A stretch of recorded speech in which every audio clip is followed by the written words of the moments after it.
धर्मवीर चित्रपटामध्ये जी भूमिका होती ती दमदार होती, ती करून घेतली होती यांनीच माझ्याकडून. आणि पण ती भूमिका लांबीने छोटी होती.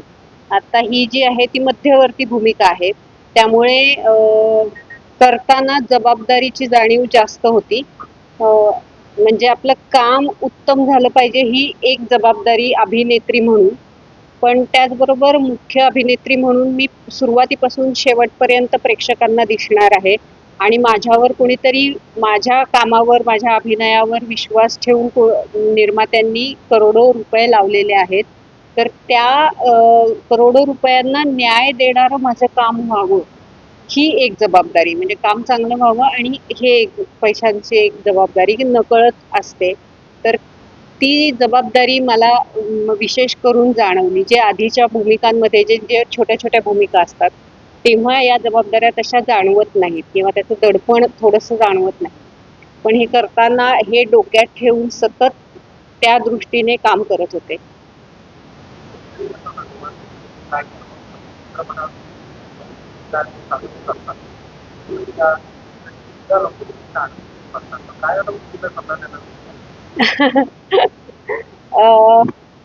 तिने शेतकरीच निवडलाय. हा, मी शेतकरीच मुलगा निवडलाय. त्यामुळे तुम्ही बघताय सगळेजण कसा संसार चालू आहे आमचा. त्यामुळे मुलींना मी नक्कीच आवाहन करेन. पण याच्यामध्ये शेतकरी मुलांचा पण भाग आहे. जसं प्रवीण म्हटला की शेतीकडे शेतकऱ्यांनीच आता खूप पॉझिटिव्हली बघितलं पाहिजे, अभ्यास केला पाहिजे. त्याच्यामध्ये प्रगतिशील शेतकरी होण्यामध्ये किंवा म्हणजे व्यवस्थित शिक्षण घेण्याकडे त्याच्यामध्ये कल गेला पाहिजे. आणि जर तुम्ही शेतीचं शिक्षण घेताय तर शेती केली पाहिजे ते शिक्षण घेऊन. म्हणजे BSc ॲग्रिकल्चर करून तुम्ही दुसरं काहीतरी करताय, UPSC MPSC, तर ते शेतीला उपयोग होणार नाही. मग शेतीकडे दुर्लक्षच होईल. आणि त्यामुळे आणि दुसरी गोष्ट अशी झाली की मुली करत नाहीयेत शेतकरी मुलगा. याचा मला एक ऑब्झर्वेशन किंवा निरीक्षणातून असं वाटतं की त्यांनी त्यांच्या आयांची अवस्था बघितलेली आहे, किती कष्ट केलेले आहेत आयांनी. आणि तर त्या कष्टांची जाणीव घरातल्या पुरुष मंडळींनी किंवा इतरही घराच्या सदस्यांनी ना ती थोडीशी जाणीव ठेवली पाहिजे. ती कुठेतरी ठेवली जात नाही असं मला वाटतं.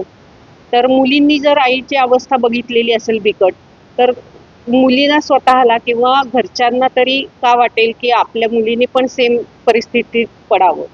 तर एकूणच ह्या सगळ्याचा सामाजिक दृष्टीने पण विचार व्हावा आणि वैयक्तिक दृष्टीने पण विचार व्हावा असं मला वाटतं.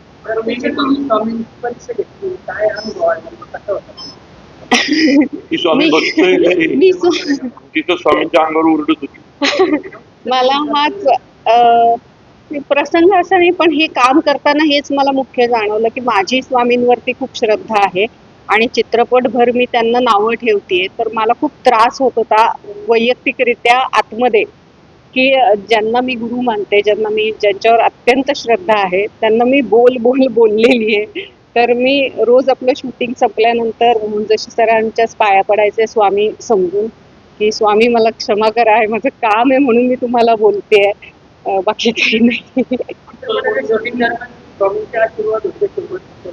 पदोपदी जाणवत होतं. त्यांच्या आशीर्वादाशिवाय आणि त्यांच्या कृपेशिवाय इतकी मोठी म्हणजे एवढं मोठं काम होऊच शकलं नसतं. माझ्याकडून तर अजिबातच होऊ शकलं नसतं. त्यामुळे पदोपदी जाणवत होतं की ती शक्ती माझ्याकडून ते करून घेतेय. त्यामुळे मी पूर्णपणे त्यांना आपण काय म्हणतो समर्पित झाले होते की मी फक्त आहे इथे, तुम्ही माझ्याकडून करून घ्या, एवढंच मी म्हटलं होतं त्यांना.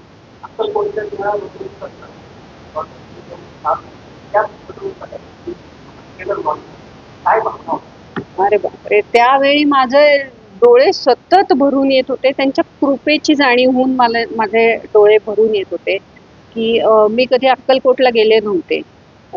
स्वामींवरती एवढी श्रद्धा आहे, प्रेम आहे, त्यांच्याबद्दल कृतज्ञता आहे, तरी स्वामींनी कधी बोलवणं पाठवलं नव्हतं मला इतके वर्ष. आणि अशा इतका सुंदर योग जुळवून आणला त्यांनीच की त्यांच्या देऊळ बंद या चित्रपटाच्या द्वारे माझी मध्यवर्ती भूमिका, पहिला चित्रपट मध्यवर्ती भूमिकेमध्ये, आणि स्वामींच्या दारात माझं काम त्यांनी पाहिलं.